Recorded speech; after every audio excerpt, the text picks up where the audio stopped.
everyone, and welcome back to #CArthritis event at this year's Canadian Rheumatology Association and Arthritis Health Professions Association annual scientific meeting.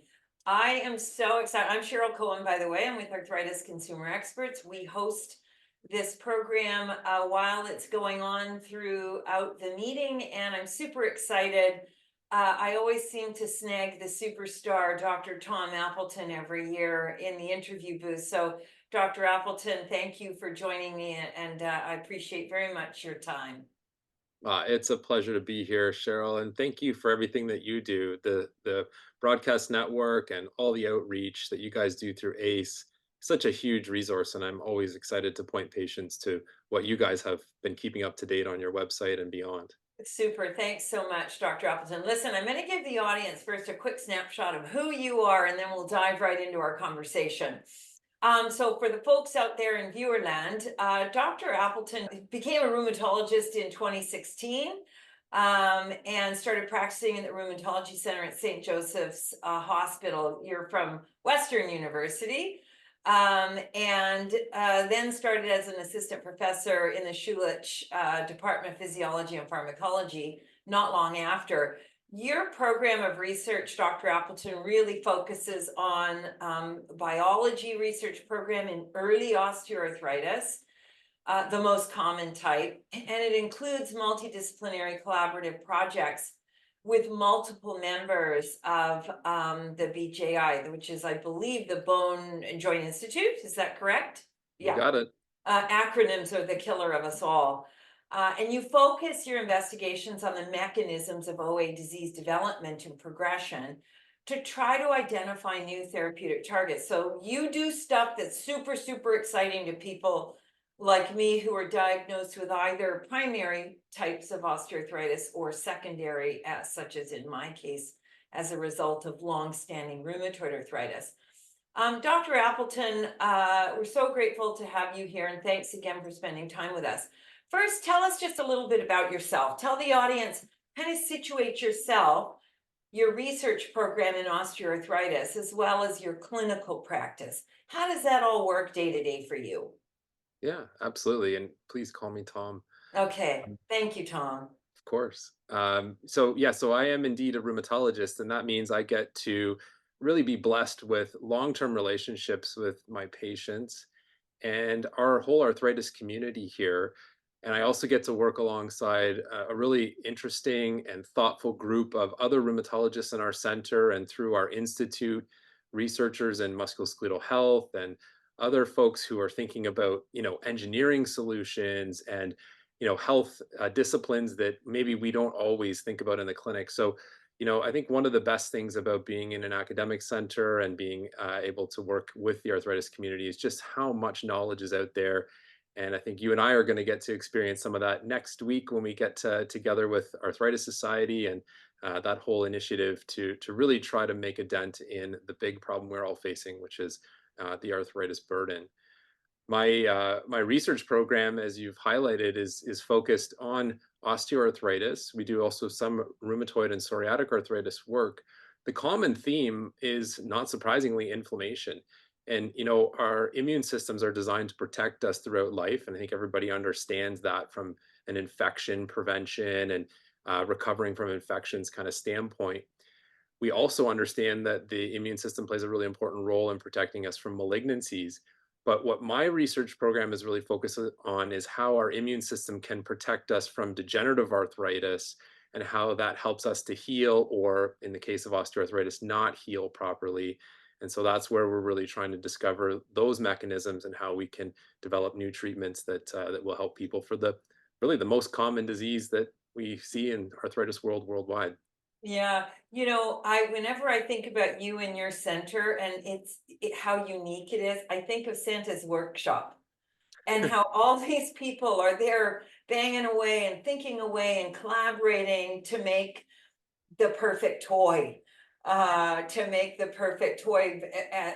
for solution for osteoarthritis. So it's really exciting, I think, where you in particular are doing your work, the huge biomechanic, bioengineering strength that comes along with your team is Always super cool.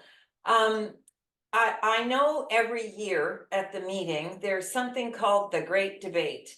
And you have been one of the lucky ones to be roped in to the Great Debate. And the Great Debate at the annual scientific meeting is part fun, but there is real foundational science that comes forward through the fun debate and engagement between those arguing the pro side and those arguing the con side. And today's, or the, the theme of the Great Debate at this year's meeting is on EMRs, or electronic medical records.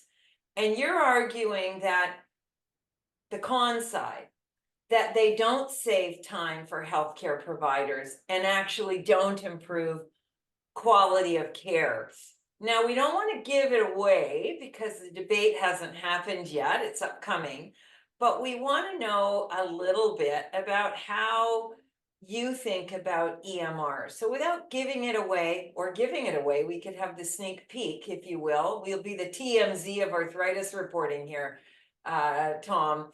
What are you thinking about in terms of electronic medical records? So kind of give us big picture, but you might also want to comment on how electronic medical records serve or don't serve you in your own health region or your own institution. Well, the great debate is really meant to make us think. Right.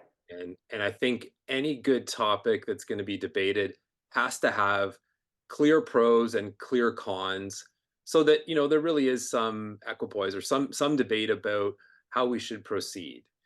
And, EMRs have been one of these topics that has been around for now decades that has generated a tremendous amount of controversy. And many people will know that, through my involvement in the arthritis community and healthcare in general, that I am a huge proponent of electronification of medical records and the digital tools, especially digital health solutions that we, in fact, are developing ourselves through the Ontario Rheumatology Association and other groups. So it's a bit ironic that they asked me to debate the con side that EMRs don't save us time and don't make things better. But I think, to be honest, we have to recognize that what has been rolled out in terms of EMRs, electronic medical records, were not fit for purpose from the outset. They weren't designed to help us in the arthritis community. They weren't specifically designed that way. They're more of a general tool. And there's a tremendous amount of work to be done to make those tools work for us and truly achieve what we all want, which is the best outcomes possible for our patients and the most efficiency for our healthcare system because we have such limited resources. And that's only going to become more and more evident over the next decade or two as our population continues to age. We have increasing healthcare needs. So we need efficiencies and we need intelligently designed tools. So I think it's an easy one to debate from the con side about all the things that are wrong with it. But in the big picture, everybody will know that, I'm trying to find solutions and I'm trying to work with vendors and other stakeholders in the health community and patients in particular to find what's going to work best in the long term. So Yeah. hopefully it doesn't all come across as negative. No, I doubt that it will. I think it's just common sense that we need to use technology to advantage what is the next question, which is shared decision making. In my mind, and EMRs or electronic medical records, what we hear every day on the street, Tom, what comes into our inbox, what we see percolating away on social media when we really take a good listening session to social media, is people are pulling their hair out. Why doesn't Dr. A know what Dr. B is doing? You know, Right. what if healthcare, we know it's not portable, it's supposed to be. It's supposed to be able to travel with us seamlessly if we decide to move from British Columbia to Manitoba, but it doesn't. But electronic medical records has the ability to perhaps make that true in some ways. It won't change policies about what is provided province to province, but it could make more cohesive the dialogue that is happening in the background between healthcare professionals and the patient. Um, so when we think about the electronic medical records and the potential for enhancement of shared decision making, we think about the theme of this year's annual meeting, which is confluence and collaboration at the forks. Not quite sure what that means, but I know what the planners intend it to mean, is about coming together around shared decision making. And if you could, for our audience, Tom, in your own view, define shared decision making in healthcare, in arthritis care to be specific, if you like. Sure. I mean, well, that's the context that I'm certainly used to working in and thinking in every day. Shared decision making is about collaboration, and that requires us to come together. And who is us? I think everybody quickly jumps to, oh, it's the physician and the patient, and that's first and foremost. That needs to be a very good working relationship, a clear understanding of each other's goals and perspectives, and then trying to find a way to work toward the best possible decision. Of course, both perspectives have to be integrated and a good dialogue. But there's other people, I think, as well, and depending on the case, there may be other healthcare providers who are involved, and shared decision making should involve them as well. And I've been involved in so many complicated cases, interesting, complex cases of arthritis or autoimmune disease, where having a collaborative discussion among the physicians, the physiotherapist, the nurse practitioner, the pharmacist, and the patient, maybe not all in the same room at the same time, but trying to integrate that. And as rheumatologists, we are usually the ones who are kind of quarterbacking, if you will, or integrating that discussion and making sure that everyone is around the table and having good quality communication. Those are the discussions that really lead to the best possible decisions. I can't possibly know everything that we should be thinking about. Neither can the nephrologist or the respirologist, but together, if we're having a good conversation, I think we can share toward the best decision possible. And that's ultimately the goal. And then obviously reevaluating it as time goes on and see, was it actually the right thing to do? Yeah, kind of a WhatsApp for medicine.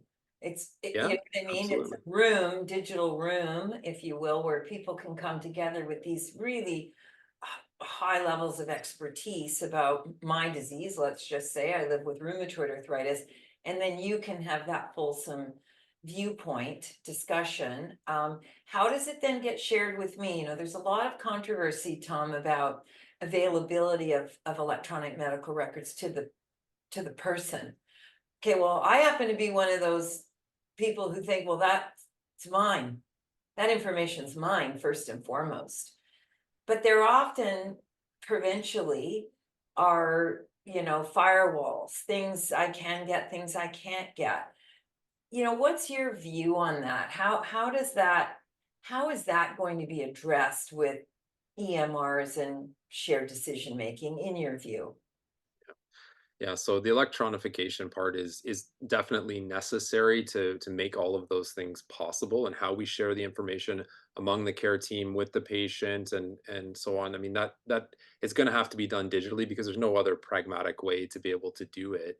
But how it gets done is essential. And I think when you're talking about some of the firewalling that happens, a lot of that is rooted in the longstanding concerns about privacy and Right. about risk, meaning loss of that information for either nefarious purposes or just, unnecessary distribution. And that has really held us back. I think it's so important that we have privacy and it's so important that we have the security, but those just seem like the minimum basics. We should be able to work with that kind of a framework and still be able to share information quickly and easily so that it does get into your hands and your thought processes at the time that you need to weigh in on your healthcare. Um, we don't do a very good job right now of summarizing the medical record in a way that can be easily interpreted and taken in by the patient. And of course, every patient has a different background, different skill sets. And so, that may need to be tailored to the individual. We haven't even begun to really figure out how best to do that. And that's one of the other barriers, I think, when it comes to sharing the medical record, because most of the things that are created in the medical record are designed to be shared among the physicians and allied health providers. But for sure, you should have access to it. For sure, you should be able to see it and ask questions about it. And then we just have to have, a really good understanding of how we're going to have that conversation and how we're going to work that in, because obviously you'll have lots of questions. Yeah. Yeah, I think as people, as patients have evolved over time, they are more inquisitive. They want more control over the dialogue that's happening with you in clinic. So also goes the desire for that digital information. I mean, it's just a bit of in my view, a bit of a no-brainer. I want to see it all. If I don't understand it, I can sit down and look up some of the terminology in a thesaurus. I just sent a tweet today. Dr. John Cush had a piece in his room now about enthesitis. And I said, hey, great article if you're dealing with this type of thing, but sit down and make sure you have a thesaurus with you when you read the article. And I think that's kind of what you're getting at in terms of ability to comprehend what is in the medical record at the patient level. Um, I always ask you this question at the end of our chat, and that is about, what you've seen over the last year in your own research, in your colleagues' research around the world, specific to osteoarthritis. What's keeping you up all giddy at night, thinking, oh, I can't wait to get back to, the lab tomorrow. But also at a broader level, I know there was a paper just published in the New England Journal of Medicine about CAR T therapy, which we often read or hear about at the public level, focused on cancer. But this paper is a very early study on the use of CAR T therapy in lupus, sclerosis, and I think one other type of autoimmune disease. So I want you to maybe take a second to comment on that, but also on that first piece, which is what's exciting you about OA research today. Sure. Well, Cheryl, you know how much I love rheumatology, and the main reason for that, is just how much progress there's always being made.